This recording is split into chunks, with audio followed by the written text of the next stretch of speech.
Hi, I'm Caleb Giddings from Gun Nuts Media.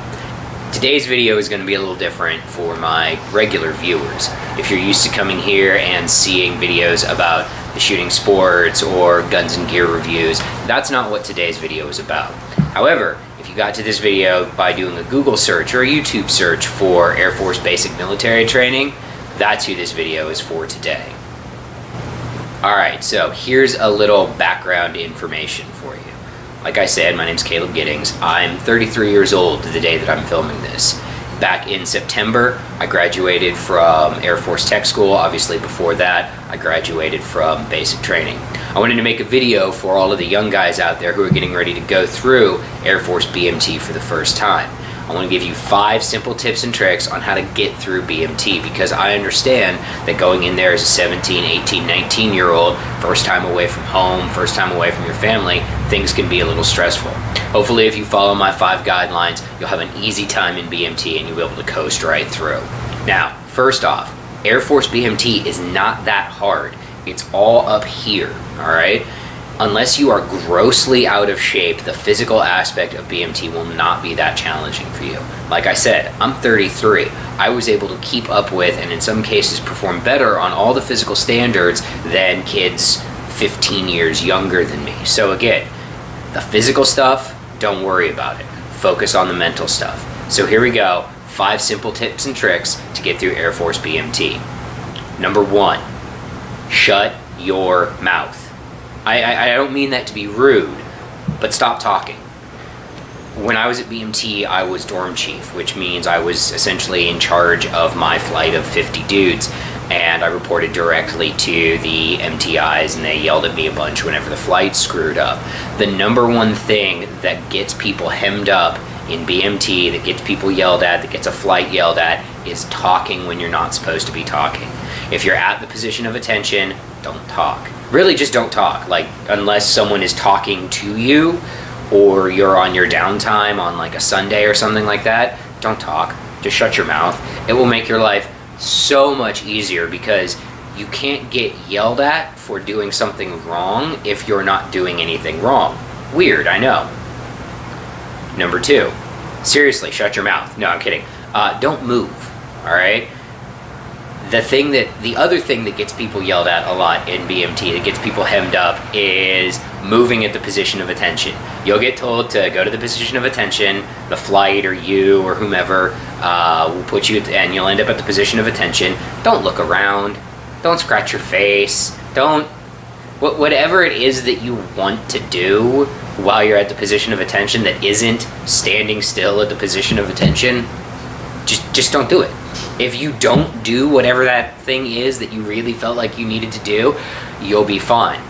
I will say there's something magical about the position of attention, because for whatever reason, whenever you're put at the position of attention, you immediately get an itch somewhere. I don't know what it is, it's probably something in your head, but I know every time that they put my flight at attention, I would be standing there and I would immediately need to scratch my nose. I don't know why, it drove me crazy.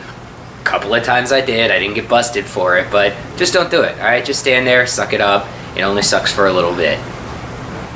Number 3, find someone to help you with the stuff that you're not good at. You're going to, in BMT, get tasked with all sorts of different things, from military stuff like facing movements and marching, to academic work, because you have a test that you have to take to pass BMT, I'll get to that in a minute, to silly tasks like making your rack or rolling t-shirts or rolling socks or something like that. I'm not going to make a video showing you how to do any of that crap, because it's not as important as you will feel like it is when you're actually at BMT. But if you suck at something, like say you can't roll a t-shirt at all, find someone who can. Get them to help you. Work as a team. Alright? One of the things that they beat on you about in BMT is this whole wingman concept. And it sounds kind of fruity at the time, and you end up rolling your eyes a lot when they're talking about it.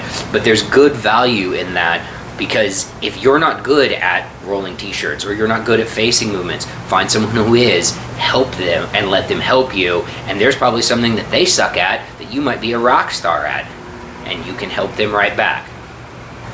Number 4, This one's a little personal because I was dorm chief, but listen to your dorm chief. They got put in that position for a reason.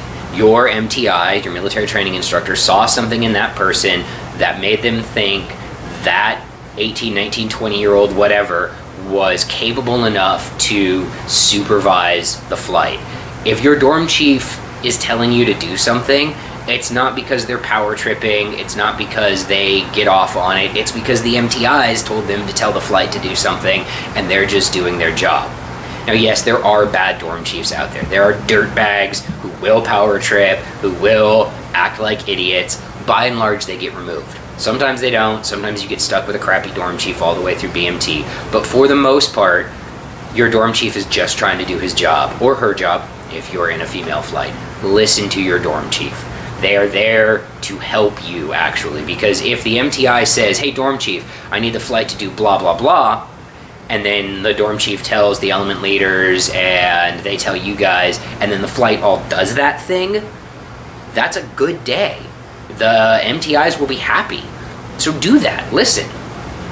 And the last thing that I want to do, number 5, is don't let any of this get in your head, all right?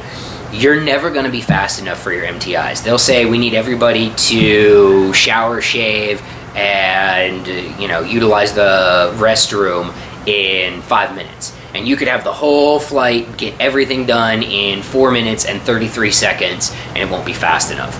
Don't let that get into your head, all right? Just go as fast as you can, do the best job that you can, and let the rest sort itself out.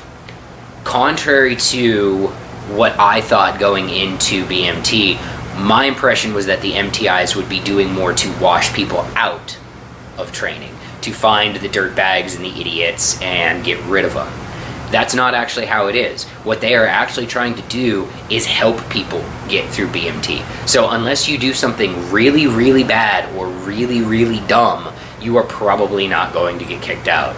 As a matter of fact, the only people that got discharged from my flight when I went through were discharged for medical reasons, and one guy disappeared on the second day because I think he failed a drug test or something, but be that as it may, your MTIs are actually there to help you. Your dorm chief is there to help you. No one is trying to get you kicked out of the Air Force. So if you shut your mouth, do what you're told, listen, find somebody to work with, and then don't let any of the other stuff get inside your head, you'll be just fine. The last thing, we'll call this 5 alpha because I just remembered it as I was talking, is don't fall asleep in class. You're going to have a lot of classes that are going to be really boring and they're really going to suck. You're going to be tired. Don't fall asleep. Don't fall asleep.